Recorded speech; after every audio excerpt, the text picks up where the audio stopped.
The complicity of silence. What enables this structure is not simply the power of those at the top. It is the silence of the institutions that surround them. Governments issue statements of deep concern. International bodies convene meetings. Leaders call for dialogue and restraint.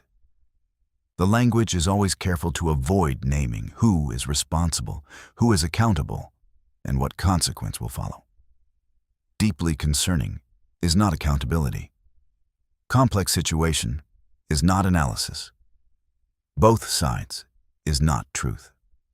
Institutional silence, the careful, calibrated, lawyer-approved silence of governments and international bodies, is not neutrality. It is a position.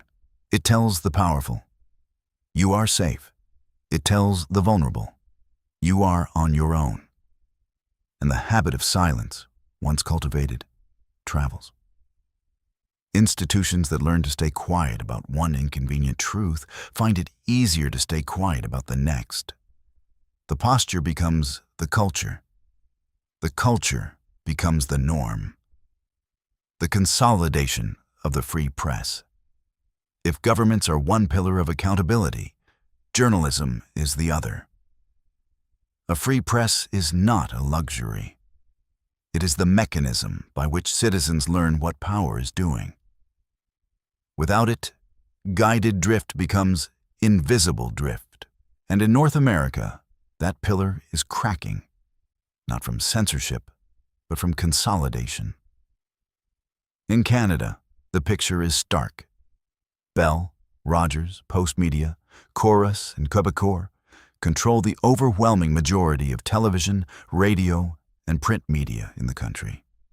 4 vertically integrated conglomerates, Bell, Rogers, Shaw, now Corus, and Quebecor, account for roughly 55% of the entire Canadian media economy. Postmedia, which controls more than 100 newspapers and news sites, including the National Post and major dailies in every major city, is 66% owned by a U.S. private equity firm. In 2011, every Canadian newspaper except the Toronto Star that editorially endorsed a prime ministerial candidate endorsed Stephen Harper, representing roughly 95% of editorial opinion, despite Harper polling at barely 1/3 of the electorate.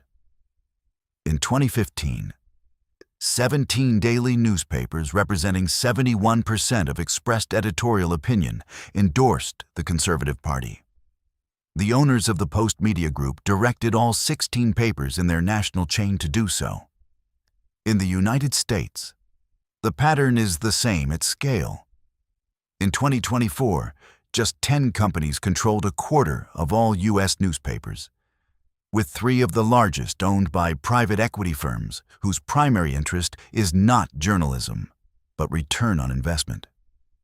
7 corporations, including Fox, Disney, Comcast, and Warner Bros. Discovery, control the majority of what Americans see on broadcast and cable television. As media analyst A.J. Liebling observed decades ago, freedom of the press is guaranteed only to those who own one. The result is not propaganda in the blunt Soviet sense. It is something more subtle and more durable. The narrowing of what questions get asked, which stories get resources, which perspectives get platforms, and which truths get treated as truths. The myth of false balance. Into this narrowed landscape comes one of the most corrosive ideas in modern journalism: the requirement for balance. The premise sounds reasonable. Present both sides. Give equal time. Let the audience decide. It sounds fair. It sounds like journalism. But here is what it actually produces.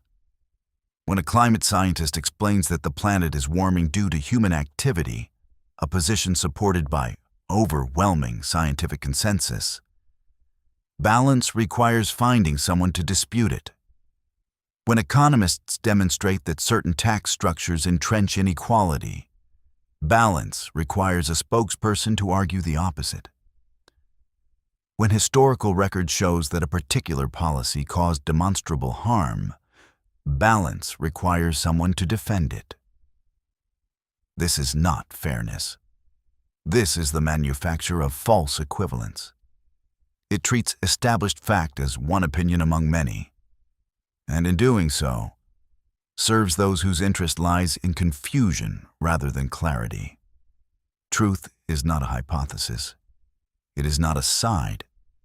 The earth is not flat because some people believe it is. A tax policy does not become equitable because its architects say so. A war crime does not become a matter of perspective because the perpetrator has powerful allies. And the requirement for balance, applied selectively, conveniently, inconsistently, functions as a tool for those who benefit from uncertainty.